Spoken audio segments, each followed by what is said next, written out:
Je suis en service civique à Rocha, France. Et donc ce soir, c'est moi qui vais un petit peu nous guider à travers ce webinaire sur l'eau. Donc je suis très contente de voir qu'on est autant de personnes. On est déjà 41. Euh, dans Ésaïe 12:3, on peut lire que vous puisez l'eau avec joie aux sources du salut. Et l'eau, c'est quelque chose qui est essentiel à la vie. C'est le symbole d'ailleurs de la vie dans la Bible. Et pourtant, actuellement, sa gestion, ça peut poser il y a plusieurs problématiques autour de sa gestion concernant la disponibilité de l'eau, la qualité. On a tous entendu parler de pollution diffuse, de perturbation du cycle de l'eau ou d'augmentation des phénomènes extrêmes comme les orages, les canicules. Et du coup, on voulait vraiment voir ce soir comment, dans ce contexte, on peut mieux gérer cette ressource essentielle et comment on peut la partager. Donc, on va voir ça tout au long de la soirée et ce soir, on va se limiter à la question de l'eau en France parce que c'est déjà un grand sujet juste sur la France. Voilà, donc pour commencer, on va avoir un enseignement biblique avec Églantine et puis ensuite, on aura l'intervention de Julien qui se déroulera en 3 parties avec des temps de questions. Et on aura ensuite un temps d'intersection avec Aline et on finira par les annonces. Donc, pour commencer l'enseignement biblique, donc Églantine, elle est pasteur et ambassadrice à Rocha. Donc, Églantine, je vais te laisser la main pour commencer à partager ce que tu voulais nous dire ce soir. Merci. L'eau dans la Bible. Alors, je suis pas là pour vraiment mettre en lien l'actualité avec ce qui se trouve dans la Bible. J'ai préféré faire plutôt un étalage de toutes les symboliques de l'eau dans la Bible, enfin toutes les mentions de l'eau dans la Bible. Et en fait, l'eau est omniprésente, déjà. C'est la première chose à savoir. On compte plus de 658 mentions de l'eau dans tout le canon protestant et ça, c'est un chiffre énorme. Donc ça prouve que l'eau a vraiment accompagné l'humanité depuis ses débuts et l'accompagnera jusqu'à la fin. L'eau, elle est mentionnée en tant que telle, comme chose anodine, mais elle représente aussi beaucoup de choses. L'eau dans la Bible a beaucoup de symboles. Et j'ai essayé de distinguer les principales, mais vous allez voir que les symboliques s'entrecoupent vraiment beaucoup. D'abord, l'eau dans la Bible, elle représente une source féconde de vie. Ensuite, elle est comme une création soumise à Dieu, comme symbole de purification de mort et de renaissance, comme symbole de vie éternelle et de présence divine. On verra pas tout dans les détails, c'est pas possible. Et j'espère que je vais pas vous perdre en route. Mais j'espère et je prie que le Seigneur nous émerveille et nous raffermisse dans notre confiance en lui, à travers sa parole. Et si vous êtes d'accord, à la fin, on pourra dire les uns les autres comment cette étude nous a rapprochés de lui, nous a rapprochés notre confiance en lui, ou bien nous questionne, ou bien nous inquiète, ou nous encourage. Voilà, alors on peut commencer. La première symbolique de l'eau dans la Bible, c'est qu'elle est source féconde de vie. Avant que toute existence soit, Dieu il choisit de créer l'existence. Il crée les cieux, la terre, et sur une terre qui est d'abord désertique et vide, il fait apparaître l'eau. Et l'eau est cette source féconde de vie au-dessus de laquelle l'esprit est en mouvement.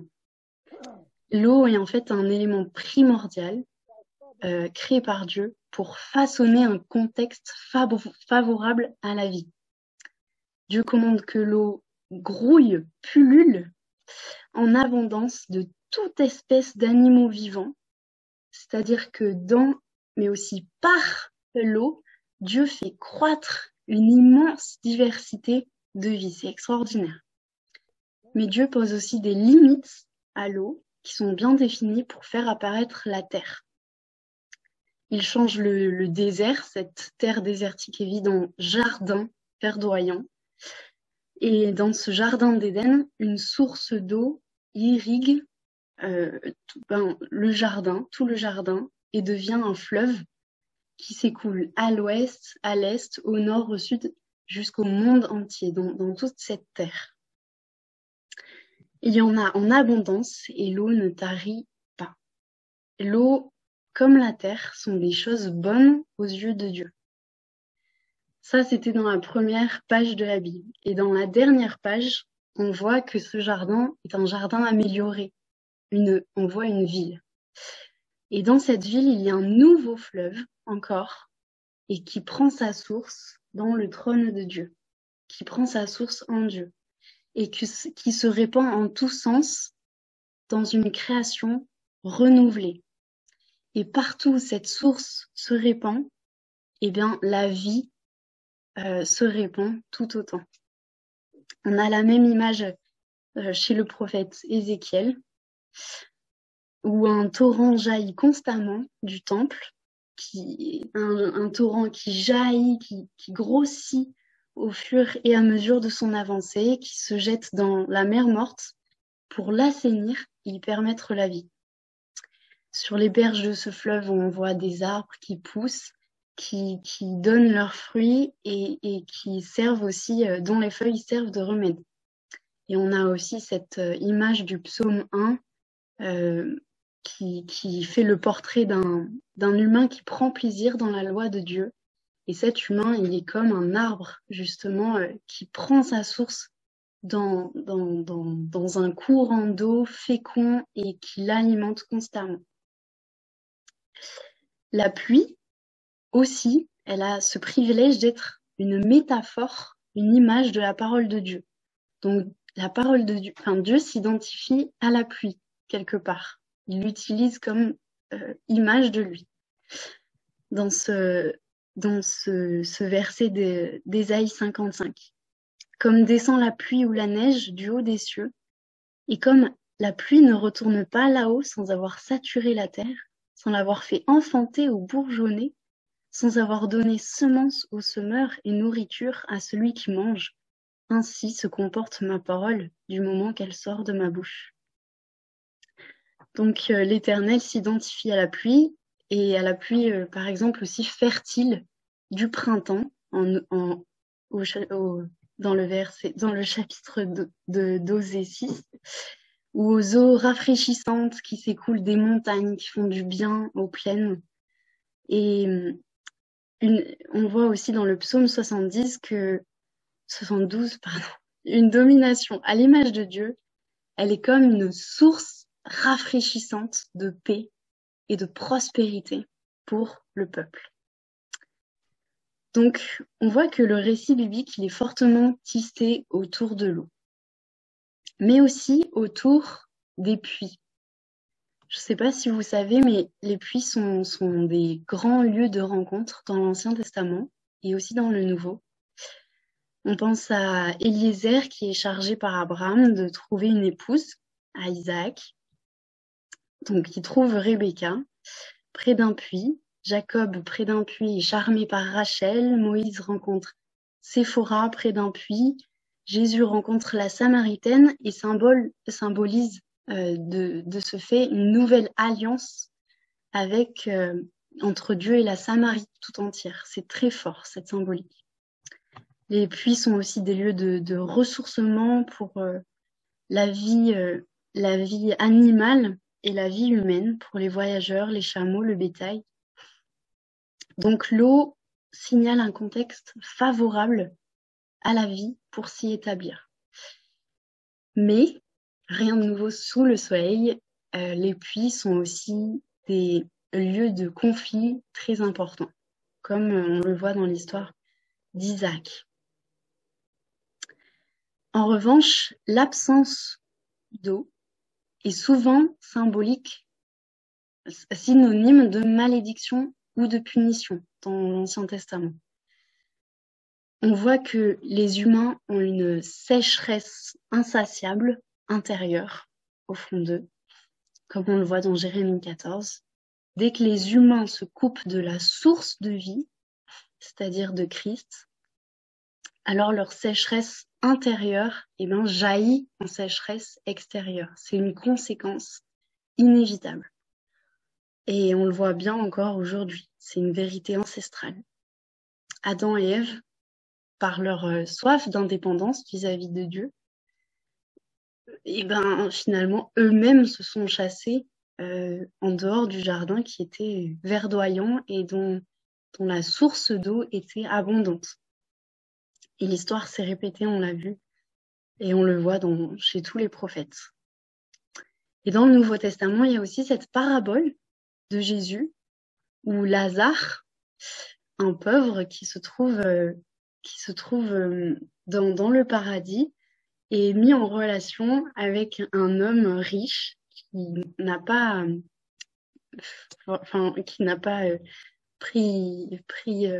été bon avec cet homme pauvre. Lazare se trouve dans le paradis où l'eau abonde, tandis que l'homme riche est assoiffé d'une soif insatiable. Mais même si l'absence d'eau est souvent synonyme de malédiction, dans le désert, Dieu suscite aussi la vie, comme il l'a montré à Agar et Ismaël, par exemple, un puits pour leur permettre de continuer à vivre. Ensuite, l'eau, on le voit, c'est une création de Dieu, soumise à Dieu. Dieu est maître sur l'eau, et je trouve ça hyper important de nous le rappeler aujourd'hui. Dieu a autorité sur sa création. Il change d'espace les eaux, il leur détermine les limites, et l'eau obéit à son créateur. Elle ne peut que lui obéir. L'Éternel fait pleuvoir sur la terre autant de jours qu'il le désire, que ce soit pour le déluge ou bien justement en fermant les écluses du ciel pour qu'il ne pleuve pas. On a l'histoire d'Élie, Élie qui prie Dieu pour faire cesser la pluie et puis la faire revenir. Et aussitôt, Dieu écoute son prophète et manifeste ainsi que Dieu est tout puissant et que plus puissant que les soi-disant dieux de l'agriculture ou de l'eau. Et par-dessus tout, nous avons cette promesse que Dieu donne la pluie au temps voulu, il retient l'eau des mers, abreuve la terre et la comble de richesse, dans le psaume 65. C'est, je trouve, un peu difficile de le croire aujourd'hui, mais c'est ce qu'on trouve dans la parole. Et même si le Seigneur permet que nous... Voilà, et il le permet aussi que l'on voit les conséquences de notre péché global. Comme un bon père, il n'empêche pas nos catastrophes, mais il nous apprend un peu mondialement toujours plus à nous tourner vers lui. À nouveau, il laisse germer parfois notre péché pour qu'on constate finalement que Christ est la véritable source de vie. On a aussi l'histoire des plaies d'Égypte où Dieu change l'eau en sang dans tout le pays. Forcément, quand Jésus décide de sauver son peuple, il décide de faire souffler un vent pendant des heures, toute une nuit, pour que la mer s'ouvre en deux et qu'il puisse faire passer son peuple à pied sec. On voit encore une fois que Dieu est maître sur sa création. Et une fois qu'il a fait passer son peuple, il referme l'eau sur les ennemis de son peuple et les engloutit dans cette eau. Dans l'Apocalypse, on a la même image et en Ésaïe, on a cette belle promesse, Ésaïe 43. Quand tu passeras par les eaux, je serai avec toi. Quand tu traverseras les fleuves, ils ne te submergeront pas. On a aussi dans le désert Moïse qui jette un bâton sur l'ordre de Dieu dans l'eau pour qu'elle devienne douce. Ou encore, sur l'ordre de Dieu, il fait jaillir de l'eau à travers des pierres en plein désert.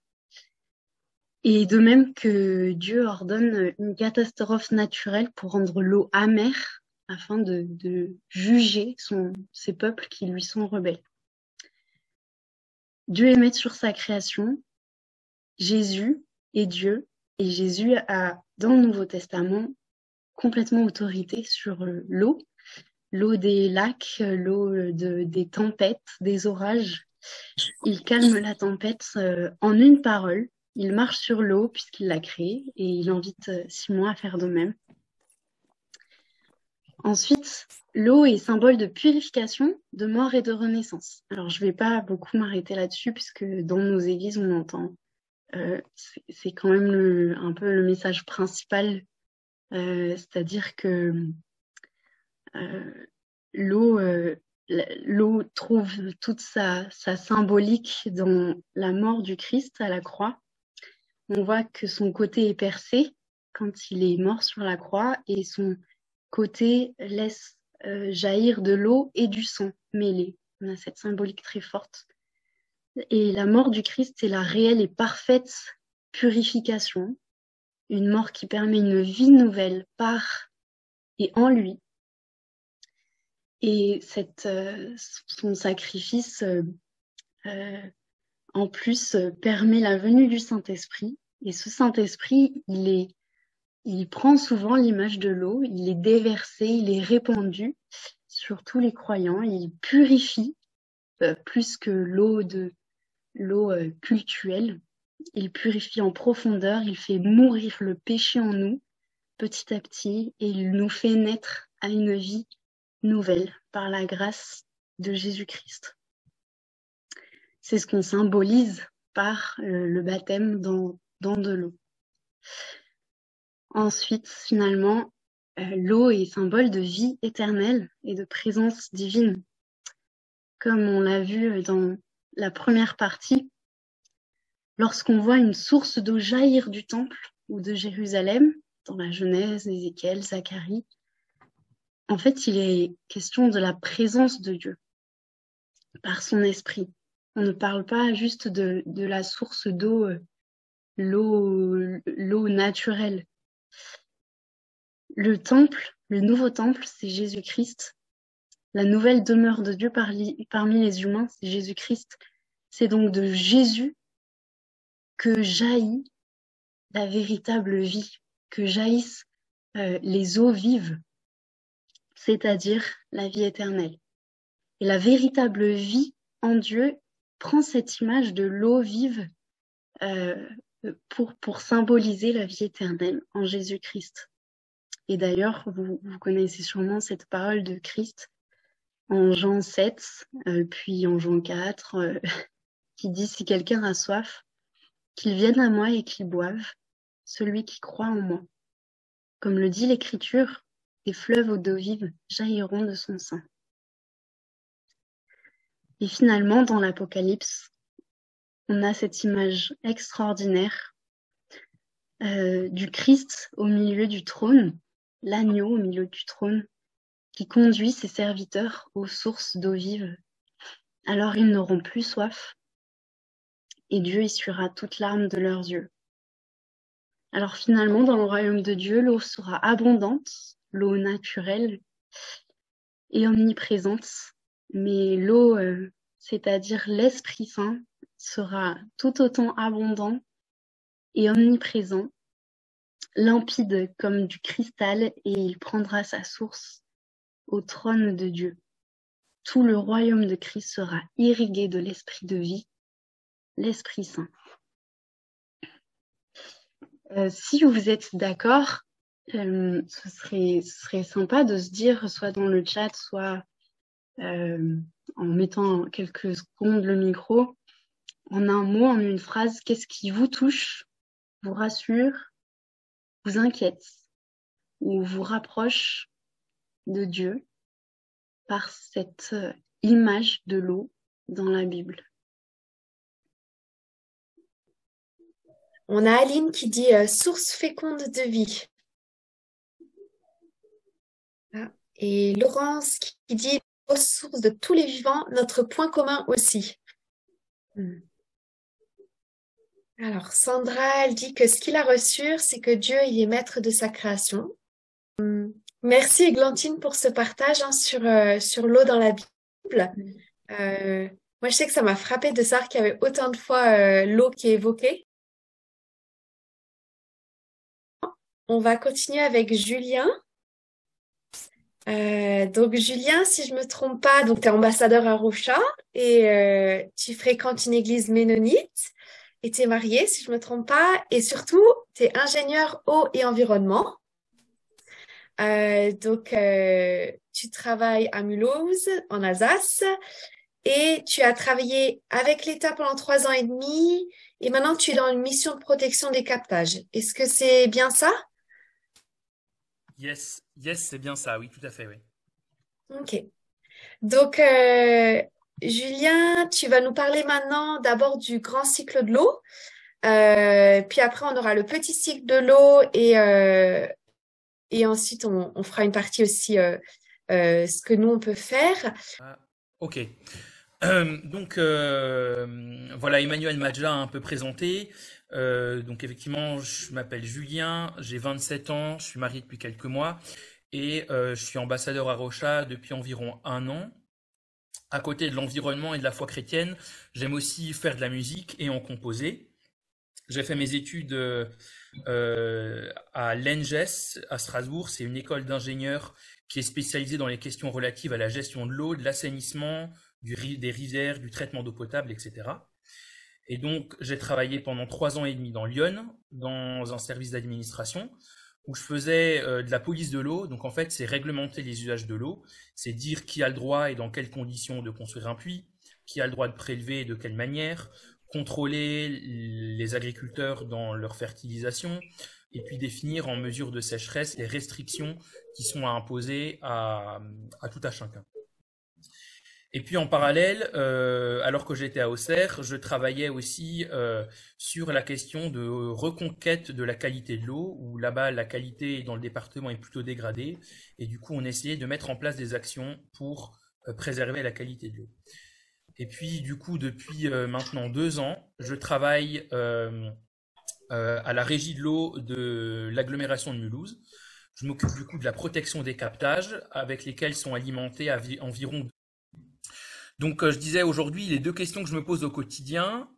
Première question, c'est comment faire pour avoir de l'eau potable en quantité suffisante, et ce, dans la perspective du changement climatique, qui est déjà visible.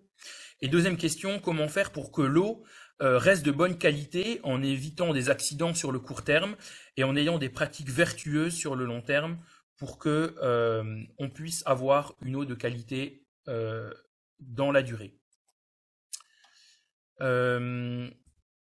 Du coup, ce soir, le thème orage au désespoir. La thématique de l'eau, elle peut renvoyer à des choses qui sont assez personnelles dans nos vies. Alors, je m'excuse directement si je peux paraître incisif ou direct, mais j'ai à cœur de faire un bout de chemin avec vous en vous faisant profiter de mon expérience. Sûrement que j'aurai pas un propos qui sera objectif, mais je vais essayer de me baser un maximum sur des faits scientifiques qu'on puisse mesurer pour que on puisse avoir un discours au maximum objectif. Alors pour plus de sobriété dans le déroulé de la présentation, j'ai pas mis mes références dans le diaporama, mais en fin de diaporama, vous trouverez toute la webographie de là où j'ai pris les images et les informations que je vous aurai partagées. C'est des questions moi sur lesquelles je chemine depuis 9 ans. Alors 9 ans, c'est à la fois court, à la fois long. Et du coup, je commence par cette question-là, sur cette diapo. Est-ce que vous voyez un problème? Alors, je vous laisse quelques secondes pour juste réfléchir pour vous. Moi, je vois un gros problème. C'est qu'on a un champ c'est un champ certainement d'orge. Là, on n'arrive pas trop à savoir, mais je dirais que c'est de l'orge, qui est à maturité, qui est prêt pour la récolte. Et quel est le problème? C'est qu'il va pleuvoir. Il pleut toujours quand il faut pas. Orage au désespoir, qui vient du site de Corneille, un poème qui appelle à l'aide. J'espère, moi, ce soir, vous proposer un poème qui vous donnera de l'espoir et de l'espérance. Alors c'est parti, le plan, donc comme on l'a dit, en 3 parties.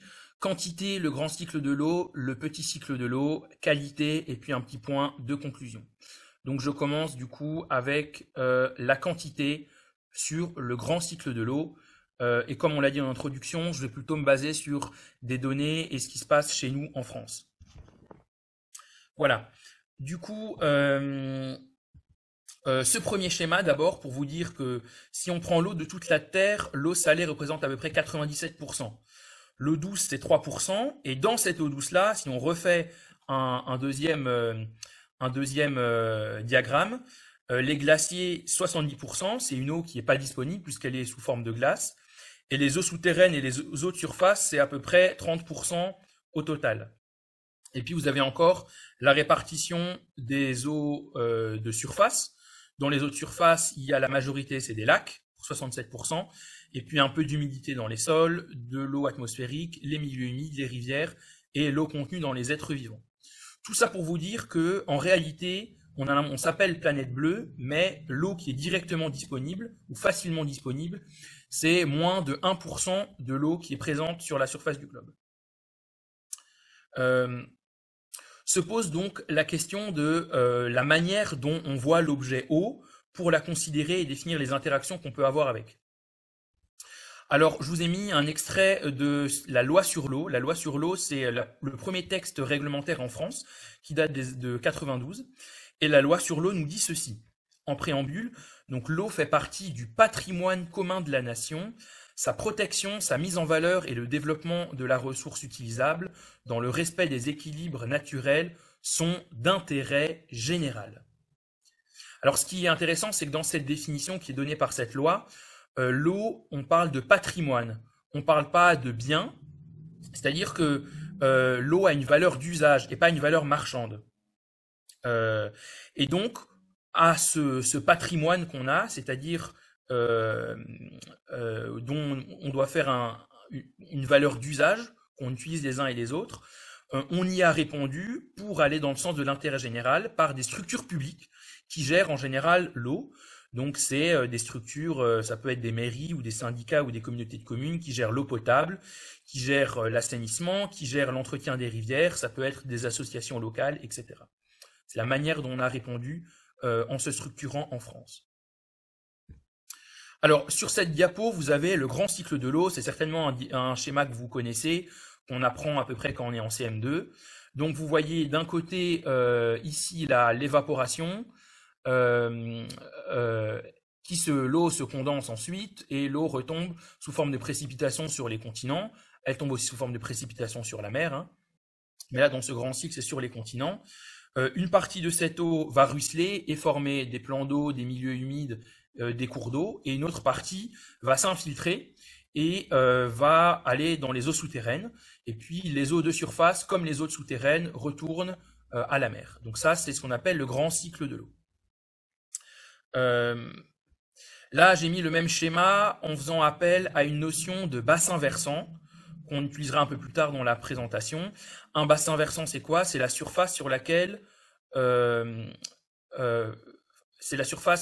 en un seul point, on va ramener l'eau qui tombe sur cette surface-là.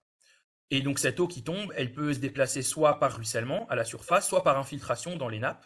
Et donc on voit le mot de l'exutoire. L'exutoire, c'est le point par lequel toute l'eau qui est tombée sur un bassin versant ressort de ce bassin versant. Donc voilà, je referai référence à ça. Dans la présentation, j'ai fait le choix de mettre des applications un peu disséminées pour que ça soit un peu plus digeste et pas que je vous assomme de principes physiques et scientifiques, mais qu'on rende ça concret. Et donc, première chose, par rapport à ce cycle de l'eau, ce grand cycle de l'eau, comment le rendre concret, comment le vivre intrinsèquement. Je vous partage une manière que j'ai trouvée de connecter avec l'eau et la nature. Alors qu'on était en vacances l'été dernier, on a décidé d'aller dans les gorges de la Méouge, dans les Alpes de Haute-Provence, et de remonter à pied un cours d'eau. C'est une manière pour moi de connecter avec ce que Dieu a créé dans ce grand cycle de l'eau, c'est-à-dire les rivières qui coulent. Et donc, remonter une rivière à pied, ça peut être une manière pour nous de connecter avec notre Dieu créateur. J'avance, voici une rivière dans 3 étapes de sa vie. Disons, donc à gauche, là, ce que vous voyez, c'est une rivière qui n'est pas aménagée. Donc une rivière qui n'est pas aménagée, ça a des méandres. Des méandres, c'est les virages, en fait, c'est le beau nom pour dire les virages d'une rivière. Et une rivière qui n'est pas aménagée, ça a une certaine mobilité latérale. C'est-à-dire que la rivière va bouger au fur et à mesure du temps et va pas couler toujours au même endroit. Pour nos usages, ces rivières, des fois, on a besoin de les franchir et donc on construit un pont. C'est l'image au milieu. Ce pont, il va faire qu'il n'y a plus de mobilité latérale, c'est-à-dire la rivière, elle est coincée au niveau du pont. Et puis parfois, pour nos usages, on fait quelque chose qui est encore pire pour la rivière, c'est qu'on la canalise. Et donc là, on a un fonctionnement qui est complètement anthropique. On voit avec des berges qui sont plus du tout naturelles. Il y a beaucoup moins de vie aquatique. Et on a un fonctionnement de la rivière qui est dégradé dans ces cas-là. La forme de la rivière, en fait, est un facteur très important pour avoir une eau de bonne qualité. Si on a une rivière qui est naturelle dans sa forme, elle sera naturelle dans sa qualité et dans ses fonctionnements écosystémiques que je développerai un peu plus tard. Donc voilà, ça c'est pour le fonctionnement global des rivières. Un mot sur le fonctionnement global des nappes.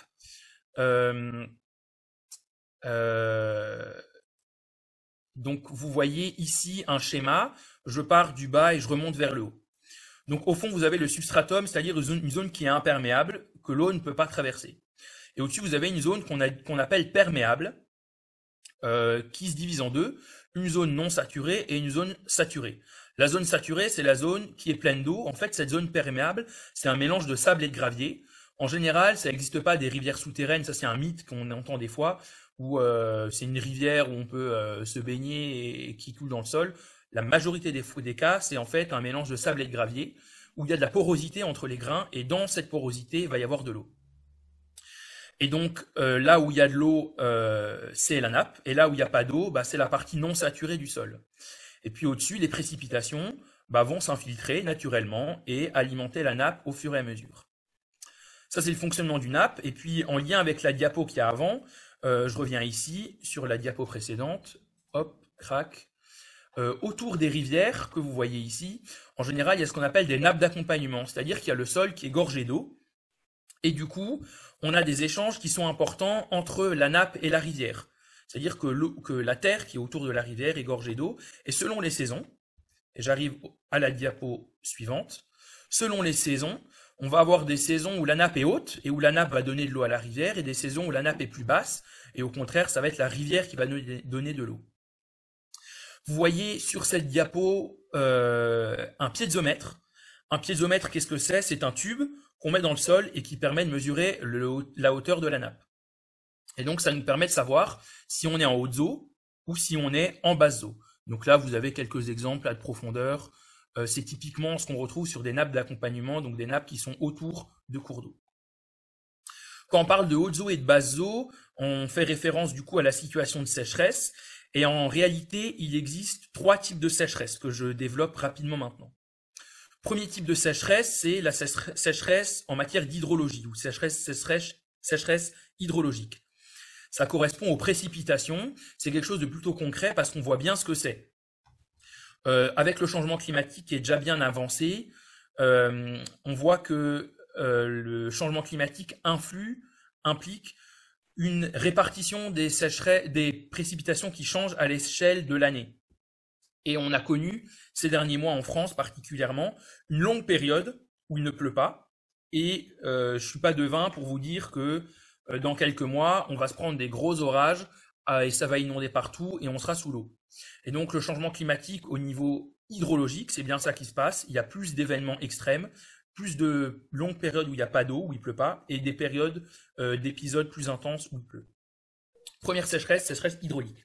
Deuxième sécheresse hydraulique, ça c'est le niveau des cours d'eau. Donc ça c'est un peu plus dur à observer, il faut être en mesure de déterminer quel est le débit dans les cours d'eau pour pouvoir apprécier cette sécheresse-là. Et puis, troisième type de sécheresse, c'est la sécheresse hydrogéologique ou la sécheresse des sols. Et celle-là, je vais un petit peu vous la détailler. C'est une sécheresse qui est plus difficile à mesurer parce qu'en fait, on ne voit pas ce qui se passe dans le sol.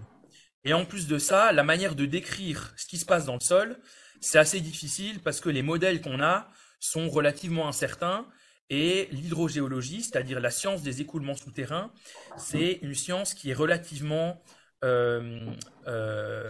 incertaine. où il y a plein d'inconnus qui sont difficiles à appréhender.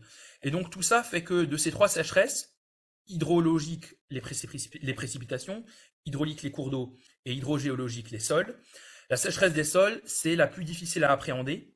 Et en même temps, moi je dis souvent, c'est la sécheresse qui est la plus importante à appréhender.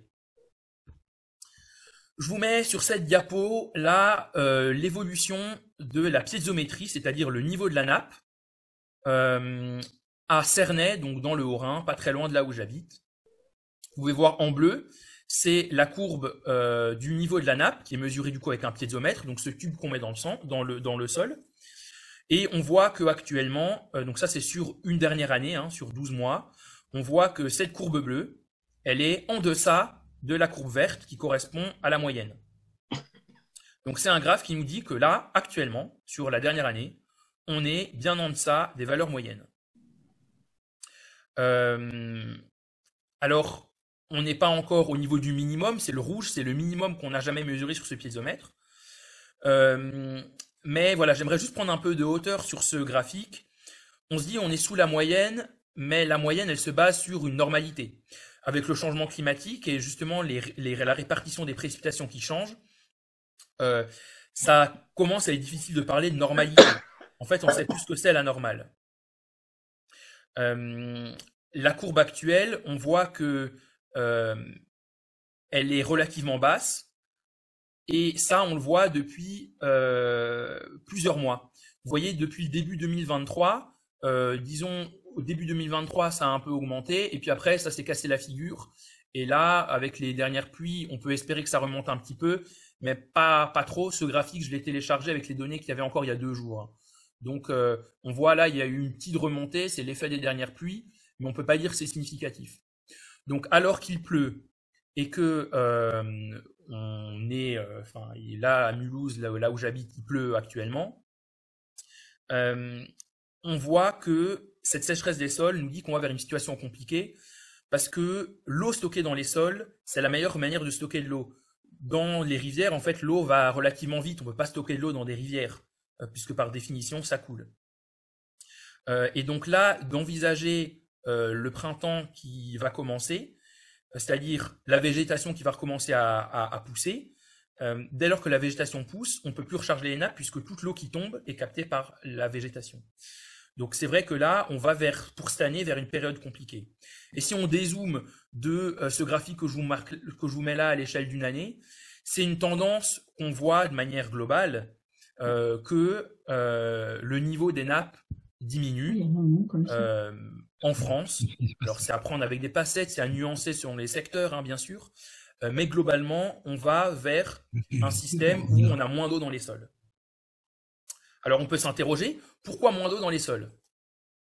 Alors, une première réponse, c'est avec le changement climatique, il y a moins de neige, notamment dans les massifs de moyenne montagne comme les Vosges, et donc moins d'eau dans les nappes, puisque la neige, à la fonte des neiges, va s'infiltrer tout doucement dans les sols et va permettre de recharger les sols de manière plutôt très efficace. Mais aussi par la manière dont on aménage l'espace. Vous voyez là, on pourrait dire c'est 4 cours d'eau que je vous mets. À gauche, un cours d'eau, les 2 cours d'eau qui sont à gauche plutôt naturels. Et à droite, on voit des cours d'eau plutôt anthropisés, où on a mis des seuils, on a canalisé. Ça fait qu'en fait, on a enlevé tous les champs d'expansion de crue, c'est-à-dire toutes les surfaces où la rivière peut sortir de son lit et inonder. Aujourd'hui, c'est des choix d'aménagement qui ont été faits sur les décennies précédentes, et donc aujourd'hui, on n'a plus ces grandes surfaces qui pouvaient être inondées et recharger de manière efficace la nappe et les sols. Et donc, ça nous pose ces questions à nous, hein. Quelles sont nos ambitions en matière d'aménagement, en matière de zones inondables? Est-ce qu'on souhaite construire une maison en zone inondable? Est-ce qu'on souhaite construire des zones industrielles ou artisanales en zone inondable? On pourrait même se dire, nous, en tant que chrétiens, alors qu'il y a aujourd'hui beaucoup d'églises qui construisent, est-ce qu'on va construire des églises en zone inondable? Tout ça, en fait, c'est des choix qui sont hautement environnementaux pour des questions de recharge de la nappe. Et puis je termine cette partie sur la recharge de la nappe avec un mot sur l'artificialisation. La France a annoncé qu'en 2050, elle souhaitait être à zéro artificialisation nette, c'est-à-dire qu'on n'imperméabilise plus. Alors que la vitesse, aujourd'hui, on imperméabilise à peu près un département en une décennie. C'est autant de surface qui ne permet pas de recharger les sols. Et donc sur cette réflexion d'imperméabilisation, je dis un mot sur le label Église verte, qui encourage les églises à être dans une démarche vertueuse en matière d'environnement. Peut-être que le label Église verte pourrait compléter son diagnostic par la manière dont les églises gèrent l'imperméabilisation. Et est-ce que on pourrait pas rajouter un item sur le fait qu'on ait des parkings qui soient pas bitumés? Et puis d'ailleurs, on pourrait se demander quelle cohérence d'avoir des parkings en enrobé avec du bitume, alors qu'on va utiliser en moyenne tout le parking 4 heures dans la semaine pour le culte. J'avance et je vous dis un mot sur les retenues collinaires. On pourrait dire, bah, comme on n'a pas assez d'eau, on pourrait en retenir. Alors le problème, c'est que les lacs naturels de montagne, ils sont souvent profonds et on ne peut pas vraiment mobiliser l'eau qu'il y a dedans. Et puis surtout en montagne, il n'y a pas beaucoup de gens qui vivent, donc c'est un peu compliqué. Par contre, on pourrait éventuellement faire des retenues artificielles plutôt en plaine, mais là, c'est des retenues qui sont de faible profondeur et donc des grandes surfaces avec des gros problèmes d'évapotranspiration, c'est-à-dire l'eau qui s'évapore, enfin d'évaporation. Donc là encore, on est à la limite d'un système où retenir de l'eau pour en avoir en période où il pleut pas, ça peut poser question. Et puis au-delà de la question de l'efficience, je vous partage juste ça. La ville de Savigne, dans les Alpes de Haute-Provence, c'est un village qui a disparu dans 1961 pour laisser la construction émerger un barrage hydroélectrique. C'est le barrage de Serpenson, qui est un gros barrage qui permet d'alimenter toute la région, qui, en plus de la production d'électricité, permet à des gens de bénéficier d'eau potable, permet d'irriguer, permet à des industries de fonctionner, permet le développement touristique de la région.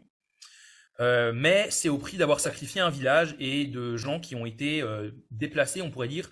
C'est des déportés, des réfugiés climatiques, on pourrait dire, hein. En fait, parce qu'on a choisi de répondre, d'assouvir notre besoin énergétique, on a construit un barrage, et la conséquence, c'est qu'il y a des gens qui ont dû être déplacés. Donc même en France, c'est des choses qui existent. J'avance sur cette diapo-là, je vais pas... voilà. Juste une dernière diapo encore, qui vient questionner nos usages. Le milieu naturel a souvent été la variable d'ajustement, quand on n'avait pas assez d'eau. Et dans les années qui vont venir, on pourra plus avoir ce luxe-là. On pourra plus être en train d'arbitrer en disant, toi tu peux prélever, moi je peux pas prélever. Peut-être que les deux ne pourront pas prélever parce que juste il y aura plus d'eau, la rivière sera à sec. Et donc dès maintenant, ça vient questionner certains de nos usages. Alors je les questionne. La navigation. Dans certains départements, 50% de l'eau potable, de l'eau prélevée, dans les rivières est pour la navigation.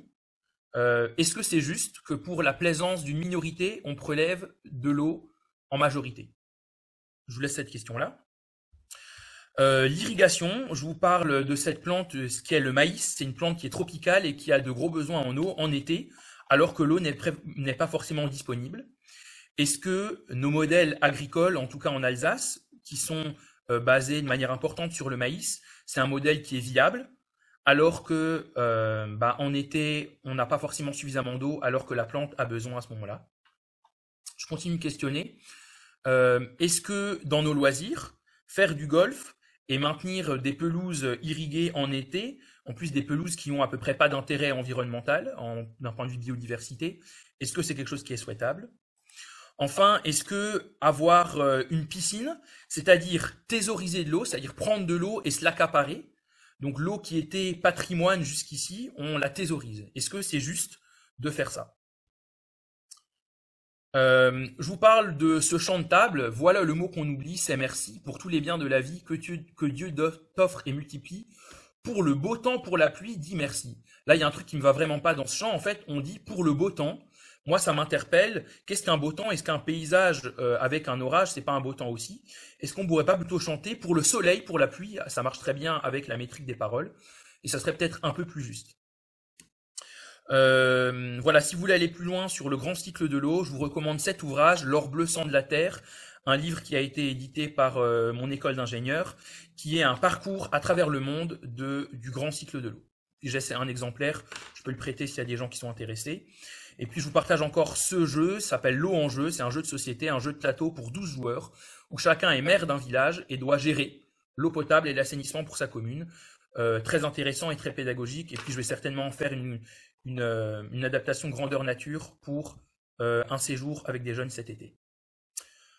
Voilà, j'ouvre à un court temps de questions. Donc si jamais vous avez des questions qui ont été notées dans le chat, je ne sais pas si peut-être Emmanuel, tu peux me les poser. Oui. Alors, on a eu plusieurs personnes qui demandaient si le système des méga-bassines, c'est pertinent, notamment en raison de l'évaporation. Je dirais, je ferai un parallèle avec ce que Jean Covici nous dit sur le nucléaire, c'est-à-dire que ça va pas résoudre nos besoins énergétiques, mais ça peut aider à amortir. Moi, je dirais la même chose sur ces méga-bassines, les retenues collinaires. C'est ce dont je vous parlais là dans cette diapo, je vais la remettre ici. Le problème, c'est qu'on les fait plutôt en plaine ou en zone de piémont et que c'est pas efficient en fait. On peut retenir de l'eau à un moment, mais aménager de manière lourde avec des grosses digues, des gros barrages, tous nos cours d'eau, c'est pas quelque chose qui, par rapport à l'eau qu'on pourrait stocker dans les sols, ça n'a rien à voir en ordre de grandeur. Et en plus, cette eau-là, il faudrait idéalement la réinjecter dans les nappes, donc la faire se réinfiltrer. C'est des techniques qui sont assez compliquées, qu'on maîtrise peu aujourd'hui. Moi, personnellement, je pense que ça peut être une solution localement, mais à grande échelle, je ne crois pas que c'est ça qui va nous aider à nous en sortir. Il faut aller vers de la sobriété dans nos usages. Merci. On demandait aussi pourquoi la navigation, ça consomme autant d'eau? C'est juste qu'on alimente des canaux, et un canal, par définition, c'est pas une rivière, c'est un truc qui est pas naturel. Et donc, il faut mettre de l'eau dedans. En plus, les canaux de VNF en France, alors je m'avance, il faudrait que je vérifie, mais de mémoire, c'est plutôt fuyard. Et donc, il faut remettre de l'eau assez régulièrement dedans pour pouvoir maintenir un niveau d'eau suffisant pour pouvoir naviguer dessus. Alors, je prends une dernière question et puis après j'enchaîne. Alors, une dernière. Quelqu'un qui demande, est-ce que tu penses que la réduction de la disponibilité en eau douce, ça peut être compensé si on a des pratiques sobres pour l'environnement? Donc, est-ce que nous, à notre échelle, si on, je sais pas, on prend moins de douches ou des choses comme ça, on pourrait compenser le manque? Très bien, on va passer à la partie suivante qui va y répondre puisqu'on va parler du petit cycle de l'eau. Donc c'est parti, quantité, le petit cycle de l'eau. Voici le petit cycle de l'eau qui s'insère dans le grand cycle de l'eau. On prélève de l'eau. Alors là, c'est dans une rivière. Des fois, ça peut être dans le sol avec un puits. Ensuite, on la traite. Alors ça, c'est pas toujours le cas. Des fois, on n'a pas besoin de la traiter. On la stocke et on la distribue dans un village ici. Une fois qu'on l'a utilisée, on l'évacue. Donc, on collecte l'eau usée. On l'envoie dans une station d'épuration. Et puis, on rejette cette eau usée. Donc ça, c'est le petit cycle de l'eau. C'est quelque chose qui n'est pas naturel, hein, mais qui est anthropique et c'est pour nos usages. Alors juste un truc pour démentir des fois des choses. L'eau en sortie de station d'épuration, il ne faut pas la boire. Hein. Là, du 7, on ne va pas directement au niveau 1. On a besoin du pouvoir épurateur de la rivière pour aller vers une eau qui serait brute, qu'on pourrait potabiliser. Une station d'épuration, ça traite le carbone, un peu l'azote et encore un peu moins le phosphore, et c'est à peu près tout. J'avance. Ça, c'est un tuyau d'eau. Le problème, c'est comme les sacs poubelles qui sont noirs, c'est qu'on ne voit pas ce qu'il y a dedans. C'est-à-dire qu'en fait, notre rapport fonctionnel à l'eau, il est biaisé et on a du mal à avoir en tête ce petit cycle de l'eau. En fait, on voit l'eau du robinet, on la boit et ensuite on la fait sortir aux toilettes sans forcément penser à tous les tuyaux qui sont là pour la partie eau potable et le réseau d'eau et le réseau d'assainissement. Et donc se posent deux questions à vous. Est-ce que vous savez d'où vient l'eau potable que vous buvez? De quel puits? De quelle source? Par quel tuyau? Et est-ce que vous savez où va votre eau usée? C'est-à-dire quel milieu est le récepteur de notre pollution personnelle, disons. Je voulais quand même parler un peu au niveau global, parce que c'est difficile pour moi de parler juste de la France. ici, vous voyez les objectifs de développement durable. C'est des objectifs qui sont portés par l'ONU, l'Organisation des Nations Unies, sur la période 2015-2030, avec un objectif, avec 17 objectifs, et il y en a 2 en particulier qui nous intéressent plus en lien avec l'eau. C'est l'objectif 6 sur l'eau propre et l'assainissement, et l'objectif 17 sur la vie aquatique. Juste quelques infos chocs qui nous disent que dans le reste du monde, il y a un vrai sujet sur cette thématique-là. 3 personnes sur 10 n'ont pas accès à de l'eau potable. C'est des données de 2018 que je dis. 6 personnes sur 10 n'ont pas accès à de l'assainissement. 1 milliard de personnes pratiquent de la défécation en plein air, n'ont pas de WC. La pénurie d'eau potable affecte plus de 40% de la population mondiale et devrait encore augmenter. Ça, c'est pour la partie eau potable et assainissement. Et puis, sur la partie vie aquatique, aujourd'hui, il y a quasi près de 3 milliards de personnes qui dépendent de la biodiversité marine et côtière pour subvenir de leurs besoins. L'océan, c'est le plus gros réservoir de biodiversité avec près de 200 000 espèces identifiées, mais il pourrait certainement y en avoir quelques millions. Et les océans, ils jouent aussi un rôle de piège à carbone puisqu'ils peuvent stocker à peu près 30% du CO2 que nous, on émet. Donc, dans la régulation du changement climatique, il y a un vrai enjeu. Et juste pour dézoomer un peu, nous, en France, en moyenne, on consomme 150 litres d'eau par jour et par personne. En Afrique subsaharienne, c'est 15 litres d'eau par jour et par personne. Donc, en fait, on vit vraiment pas dans le même monde. Et ces choses qu'on voit, les objectifs du développement durable, c'est une pensée qui est incroyablement altruiste et qui nous permet de prendre en compte notre prochain, qui est créature de Dieu et qui habite au Sahel, qui habite dans d'autres pays. Et de marquer comme ça, de manière forte au niveau des Nations Unies, des objectifs ambitieux, ça nous dit qu'on souhaite prendre soin de celui qui n'a pas forcément les moyens techniques qu'on peut avoir en France pour répondre aux tensions quantitatives qu'on peut voir sur la ressource en eau. Alors, ceci étant dit, il faut dire que les objectifs du développement durable, c'est un truc qui suit ce qu'on appelle les objectifs du millénium pour le développement. C'était la période des 15 ans avant et malheureusement le bilan est pas très positif et du coup on s'est dit on va repartir pour 15 ans pour essayer de faire quelque chose quand même. Et du coup face à ces enjeux qu'il existe dans le reste du monde, une possibilité serait pour nous qui sommes chrétiens et qui devons avoir le souci de l'autre, d'encourager des stages ou bien du travail de coopération internationale en lien avec les plus pauvres. Et dans ce cadre-là, dans le cadre de mes études, j'ai pu aller en 2016 avec une organisation qui s'appelle le Service fraternel d'entraide au Laos pour travailler sur l'assainissement non collectif. L'enjeu de mon stage, c'était de stopper la défécation en plein air pour limiter le développement de certaines maladies hydriques. En réalité, alors que je faisais des études techniques, c'était un sujet plutôt peu technique. L'enjeu, c'était une question d'acceptation et comment faire pour que les populations là-bas, qui n'utilisent pas forcément de latrines ou de WC pour leurs besoins, les utilisent. Alors, ne me faites pas dire ce que je dis pas. La gestion de l'eau, c'est répondre à un problématique physique avec des réponses physiques. C'est-à-dire qu'il y a des choses qui sont bonnes et des choses qui sont mauvaises en matière de gestion de l'eau. Ça, c'est un fait. La question de l'acceptation ne peut donc pas être un point de départ pour notre réflexion, mais doit en faire partie intégrante. C'est-à-dire, je ne vais pas commencer à me dire telle personne ne souhaite pas utiliser de latrine, donc on ne va pas mettre de latrine. Mais non, le point de départ, c'est qu'il faut bien utiliser ses toilettes. Et la question qui se pose à nous, c'est quel modèle de toilette doit être mis en place de manière concertée avec les gens pour qu'ils l'utilisent. Tout ça pour vous dire que en matière de coopération internationale, il est important qu'en tant que chrétien, on puisse s'y investir parce qu'il y a un réel enjeu.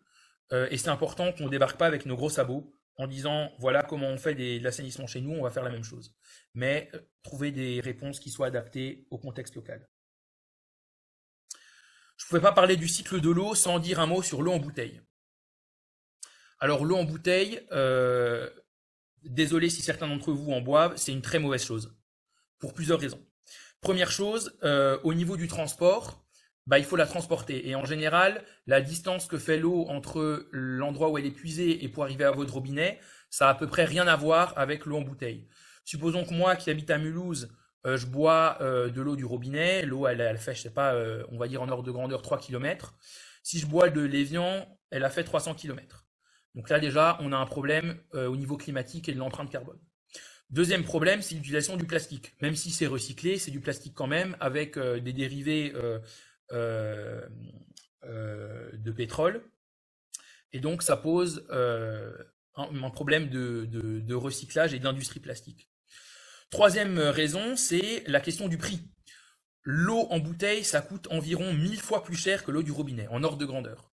Supposons que vous êtes une famille de 4 personnes et que vous buvez de l'eau en bouteille, vous dépensez 1000 € par an pour ça. Donc la question c'est, est-ce que c'est juste d'investir l'argent que Dieu vous confie dans 1000 € d'eau en bouteille par an? Autre problème avec l'eau en bouteille, c'est que l'eau a tout le temps les mêmes caractéristiques physico-chimiques. L'eau du robinet, elle subit des variations naturelles à l'échelle d'une année. C'est un peu comme si vous mangiez le même plat tous les jours, en fait, si vous buvez de l'eau en bouteille.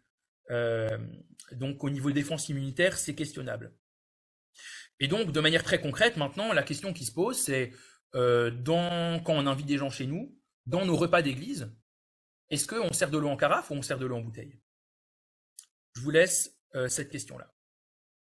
À ceux qui diraient, moi j'aime pas le goût de l'eau, j'aimerais vous dire, pensez à ceux qui n'ont pas accès à l'eau potable. À ceux qui se disent, l'eau elle a un goût de chlore, vous pouvez la laisser quelques heures à l'air libre et une partie du chlore partira. À ceux qui se disent, l'eau elle est calcaire et du coup dans mon électroménager ça fait des traces et ça entartre, j'aimerais vous dire, le corps humain il n'y a pas de problème avec l'eau calcaire. Et à l'inverse, faut peut-être questionner l'électroménager. Est-ce que j'ai besoin d'un lave-vaisselle? Est-ce que j'ai besoin de tel appareil? Enfin voilà, on peut questionner aussi ça. J'avance et je vous parle de la consommation d'eau réelle en France, de quelques usages. Vous faites la vaisselle, il y a 20 litres d'eau qui passe, vous prenez une douche 70 litres, vous prenez un bain 150 litres. La consommation moyenne d'un Français, c'est 150 litres d'eau par jour et par personne. Mais à ça, il faut ajouter la consommation d'eau virtuelle. C'est la consommation nécessaire pour produire des objets ou des aliments. Et donc, cette consommation d'eau virtuelle, elle prend en compte les besoins des plantes aussi qui permettent de faire ces objets ou ces aliments. Alors, un rapide commentaire sur ce que vous avez à l'écran. Le pain, ça vient de céréales d'hiver qui sont plantées en octobre-novembre dans notre contexte. C'est des plantes qui ont besoin d'eau avant la période de stress de l'été. Donc c'est plutôt quelque chose de positif de manger du pain parce qu'en fait, du blé, ça n'a pas besoin de beaucoup d'eau. Enfin, il n'y a pas besoin d'apporter beaucoup d'eau. C'est une plante qui naturellement va bien dans notre climat en France. Un mot sur le café. Alors que c'est un produit importé, alors que ça a besoin d'eau possiblement là où ça pousse, est-ce qu'on ne pourrait pas profiter de la période de carême actuelle pour réduire notre consommation de café et dormir un peu plus? Ça peut être une manière de jeûner. Un mot sur le riz. On voit de plus en plus dans les supermarchés du riz de Camargue. Alors on se dit super, pour le climat c'est super, c'est quelque chose de local, mais c'est juste que pour la ressource en eau c'est très mauvais, puisque quand il fait chaud et que le riz peut pousser, c'est l'été. Et l'été, par définition, on n'a pas beaucoup d'eau. Donc c'est une plante qui est tropicale et qui doit pousser du coup sous les tropiques. Donc acheter du riz qui vient de Thaïlande ou du riz qui vient de Camargue, la question peut se poser. Ensuite sur la viande, là on voit la viande de bovin qui est gourmande en eau. La question c'est plutôt qu'a mangé le bœuf. Est-ce qu'il a été nourri majoritairement avec du maïs qui est irrigué? Ou est-ce qu'il a été nourri majoritairement avec de l'herbe qui n'est pas forcément irriguée? Et puis, c'est une vraie question qu'on peut se poser pour orienter nos achats. Sur les habits, sur la voiture, je vous renvoie vers des considérations de décroissance que je ne vais pas développer là ce soir. On a déjà abordé ça dans d'autres webinaires. Dernière diapo sur cette partie-là. Finalement, cette eau qu'on consomme, quel prix on est prêt à la payer? Quel doit être le prix de l'eau, sachant que l'eau est un patrimoine commun. Je l'ai développé au début avec cette définition de la loi sur l'eau. L'eau est un bien essentiel à la vie, si on n'en a pas, on meurt. Et l'eau, il y a un usager qui est captif, c'est-à-dire il n'y a pas de loi de la concurrence, on n'a pas de réseau d'eau qui viennent chez nous. Donc finalement, le prix d'eau qu'on va faire payer avec ces trois éléments-là, quel est le juste prix? La réponse de la France à cette question-là est assez intéressante, c'est le principe de l'eau paye l'eau. C'est-à-dire que le bénéfice qui est fait une année par un service d'eau doit être réinvesti l'année suivante. C'est un truc assez vertueux, c'est qui fait qu'en fait on paye le juste prix, c'est-à-dire le prix de la personne qui met les nouvelles canalisations, le prix de la personne qui met du chlore dedans, etc. Mais on peut voir qu'en France, des fois on fait ce qu'on appelle une délégation de service public, c'est-à-dire qu'on va demander à des privés, des groupes comme Suez ou Veolia, de gérer notre réseau d'eau. Et donc, ces groupes privés, leur objectif, c'est de rémunérer des actionnaires. Et donc, on passe d'un objectif de service public à un objectif de rémunérer des actionnaires. Et donc, on peut se reposer la question, est-ce que c'est juste de faire payer des ménages pour rémunérer des actionnaires sur un bien qui est patrimoine commun, essentiel à la vie et où l'usager est captif? Donc, voilà quelques réflexions. On pourrait aller plus loin, mais je vais m'arrêter là sur les réflexions sur le prix de l'eau et le juste prix de l'eau. Je vous propose de prendre peut-être l'une ou l'autre question en lien avec le petit cycle de l'eau. Alors, en question, j'avais la question de comment on fait si l'eau elle est pas potable au robinet, notamment en Bretagne où l'eau elle a été polluée. Ouais. Alors la question c'est elle est polluée à quoi? C'est ça la question à se poser. Il y a une obligation de distribuer de l'eau qui est potable aux collectivités qui ont la compétence pour ça. Donc, je dirais, il y a 3 solutions. Première solution, c'est qu'on met un traitement. Alors, tous les traitements ne marchent pas, et des fois, c'est des choses qui sont limitées. On en parlera après sur la qualité. Deuxième possibilité, on travaille sur la réduction des pollutions à la source. Je développerai ça après. Et troisième possibilité, c'est oui, on boit de l'eau en bouteille. Donc, si jamais on a de l'eau qui est polluée, bah, pas de chance. Votre réseau, il arrive avec ça. Il faut composer avec et se poser les bonnes questions, mobiliser les services publics. Mais l'objectif, c'est plutôt d'arriver, de pas arriver à cette situation-là. Mais excusez-moi, j'aurais pas dû répondre à cette question parce que c'est une question de qualité et là, on est sur le petit cycle de l'eau. Donc, c'était pas, peut-être que j'aurais dû la garder pour plus tard. Alors, je sais pas si c'est une question de qualité ou pas, mais au niveau des toilettes, il y a des personnes qui demandaient est-ce que ce serait mieux de faire des toilettes sèches ou des toilettes avec de l'eau de pluie plutôt que de l'eau potable. Qu'est-ce que tu pourrais Ouais. recommander? Alors ça demande un peu de développement. Donc, si vous voulez bien, je vais répondre à cette question-là à l'after ou je resterai là un peu après pour répondre à cette question. Ça demanderait un petit développement. Ok. Quelqu'un qui demande si on peut craindre une privatisation des sources. Oui, et puis Mhm. même des plages, hein. C'est un vrai problème. Alors en France, on a quand même un droit qui fait que il y a peu de chances que ça arrive, mais dans d'autres pays, oui, il y a une privatisation de la ressource. Et supposons qu'il y a un agriculteur qui doit irriguer ses parcelles pour avoir son rendement, et à côté, un gars qui vient et qui dit voilà, maintenant cette source elle est à moi, et puis je mets un soldat armé à côté de la source sera à lui. Et l'agriculteur qui était là avant et qui a besoin d'abreuver ses animaux ou d'irriguer ses cultures ne pourra plus le faire. Je dirais qu'en France, on a peu ce risque-là. Ok. Ok. Alors, on a encore beaucoup de questions. Alors, je pense qu'on peut faire, c'est continuer et rester à la fin et répondre plus en détail. Volontiers, et puis je me ferai un plaisir d'y répondre. Alors j'enchaîne avec cette dernière partie sur la qualité. La qualité. Alors pour bien comprendre la qualité, il faut revenir un peu en arrière. Dans le temps, on était des chasseurs-cueilleurs. On vivait proche des cours d'eau pour notre boisson, pour nos déplacements, parce que c'est dans les vallées, c'est plus pratique de se déplacer dans des vallées que dans des montagnes. Et puis pour les ressources alimentaires, c'est là qu'il y avait des cours d'eau, enfin les troupeaux, c'est là qu'il y avait des poissons, etc. Mais on était en mode nomade, c'est-à-dire qu'on se déplaçait. Avec la sédentarisation, on se sédentarise souvent à côté des cours d'eau et se pose de nouvelles questions. Quid de nos eaux usées? Quid des effluents de nos élevages? Puisqu'on chasse plus, on a des élevages. Quid de ce qu'on va mettre sur nos cultures? Puisqu'on ne se déplace pas d'endroit à l'autre, on a un champ qui est cultivé d'année en année. Et donc, si on est proche d'un cours d'eau, je vous renvoie au schéma sur le petit cycle de l'eau.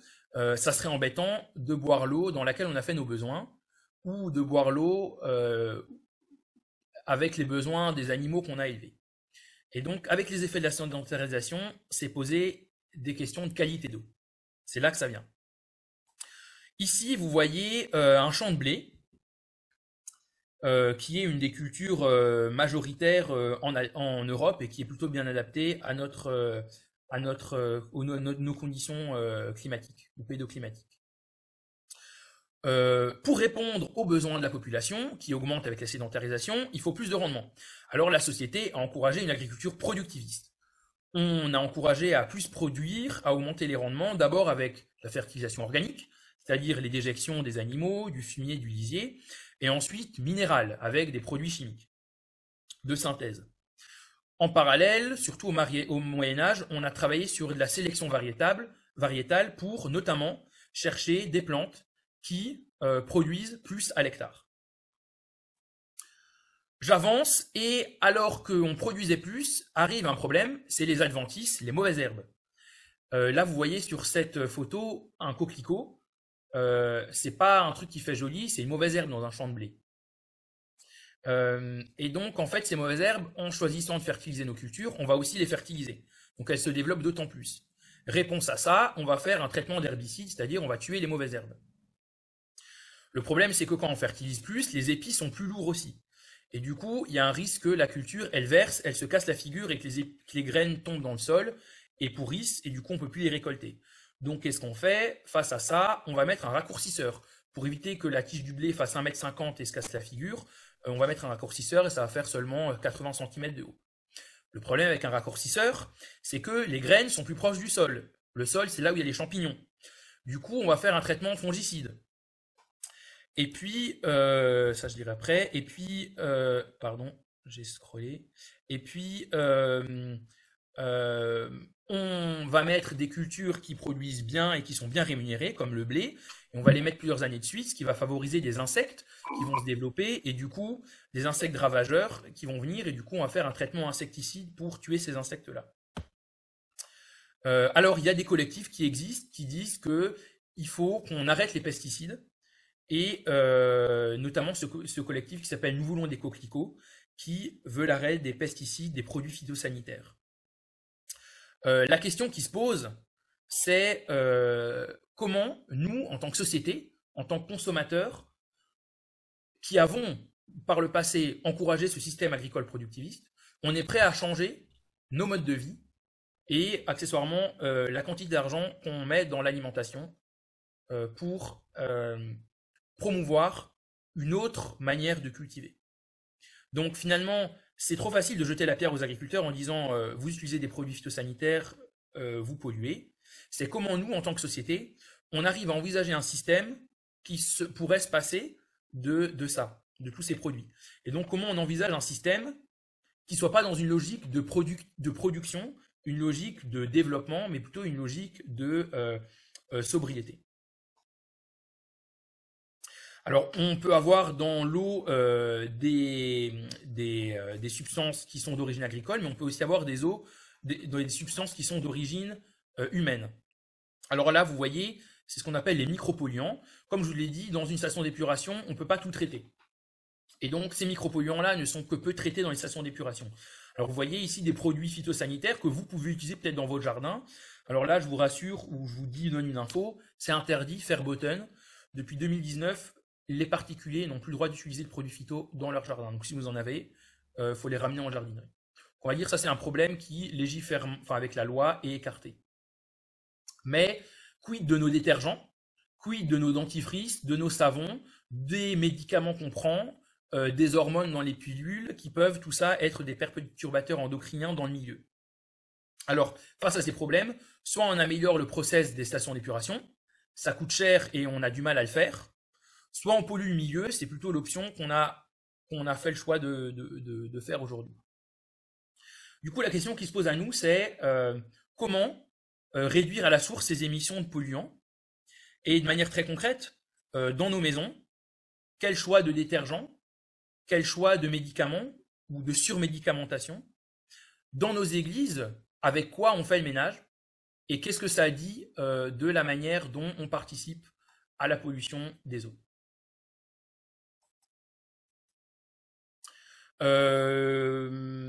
Pour se renseigner sur est-ce que l'eau est potable, vous pouvez aller sur un site qui s'appelle ADES, vous tapez ADES et vous tombez sur ce genre de page.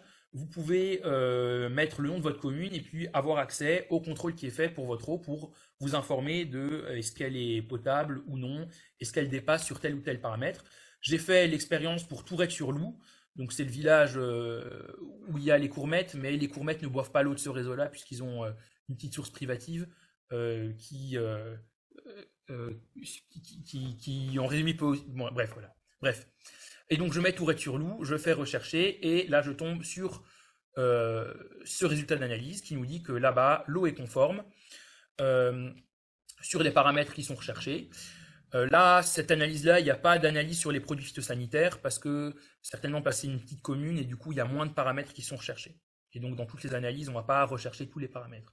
En tout cas, ça peut être une manière accessible pour le commun des mortels de connaître la qualité de l'eau qu'ils boivent. Un mot sur ceci, je me suis marié il n'y a pas très longtemps et donc a dû se poser la question où on achète nos alliances.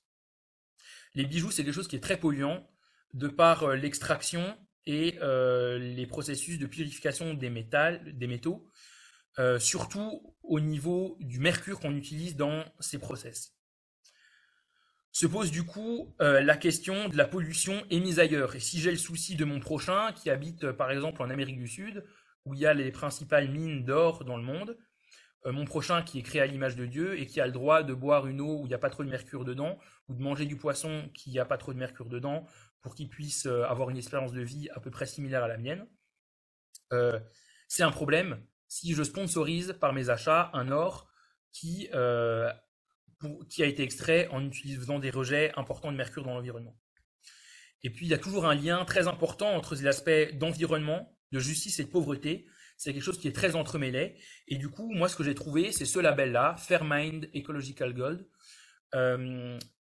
qui nous garantit qu'il n'y a par exemple pas de mercure qui a été utilisé pour extraire cet or. Alors on pourrait venir avec tout un tas de considérations, est-ce que c'est bien vérifié? Peut-être, peut-être pas, mais ça a le mérite d'exister et je pense que ça doit attirer notre attention. Dernière diapo sur la qualité et sur la manière dont nous, on peut se mobiliser. Ici, je vous partage en résumé, oui, je vais faire vite. Ici, vous voyez le cycle de l'azote. Je ne vais pas rentrer dans le détail de comment ça fonctionne, mais juste vous dire que il y a un cycle qui est naturel où on apporte de l'azote aux cultures pour qu'elles poussent. Ces cultures, ensuite, les animaux en mangent une partie, nous on en mange une autre. Et avec les déjections, l'azote relargué dans l'air, c'est parti pour un cycle. Et il y a un cycle comme ça de l'azote. Et là, vous voyez en bas, la lixiviation, c'est un phénomène physique où en fait, il y a le nitrate qui va dans les sols et qui part vers les eaux souterraines. Et ça, c'est un problème, dès lors qu'on est à cette étape-là, c'est un problème parce qu'on le retrouve dans l'eau. Et du coup, je voudrais juste évoquer avec vous 2-3 pistes très simples pour limiter la pollution de l'eau par les nitrates d'origine agricole. Les lentilles, les légumineuses, c'est des cultures particulières qui, en fait, font qu'il n'y a pas besoin de faire d'apport d'azote. Et qu'on n'a pas besoin de mettre d'engrais de synthèse qui sont à l'origine de la majorité de la lixiviation et donc des départs de nitrates dans les sols. Donc, par exemple, si on mange des lentilles, c'est un acte, c'est une action pour réduire les nitrates dans le sol. On pourrait se dire, oui, mais moi, j'aime pas les lentilles. Ok, on n'aime peut-être pas les lentilles ou les enfants n'aiment peut-être pas ça. Pour autant, c'est un moyen efficace. Il y a la question de l'agriculture biologique qui peut se poser. Mais ça nous renvoie à notre porte-monnaie, c'est-à-dire est-ce qu'on est prêt à payer à peu près 2 fois plus cher pour une nourriture qui aurait été cultivée sans produits phytosanitaires, sans produits d'origine, sans produits de synthèse. Et puis, dernier élément, le pain. Est-ce qu'on ne mangerait pas du pain avec d'autres céréales que du blé, avec des céréales qui sont moins gourmandes en intrants, comme de l'épeautre, du seigle? Et puis pourquoi pas imaginer de faire la Seine dans nos églises avec du pain à l'épeautre. Ça pourrait être un beau geste pour l'environnement. Pour aller plus loin, je vous renvoie à ça. Quelqu'un en a a parlé de ça avant dans le chat. La fresque de l'eau, c'est comme la fresque du climat pour comprendre la manière dont il y a des causes et des relations de cause à conséquence entre nos usages et l'eau. Moi, je l'ai jamais faite, et donc s'il y a des gens dans la région de Mulhouse qui sont intéressés, on pourrait la faire une fois ensemble. Voilà. Je m'arrête là pour la présentation, et puis je laisse un petit temps de questions.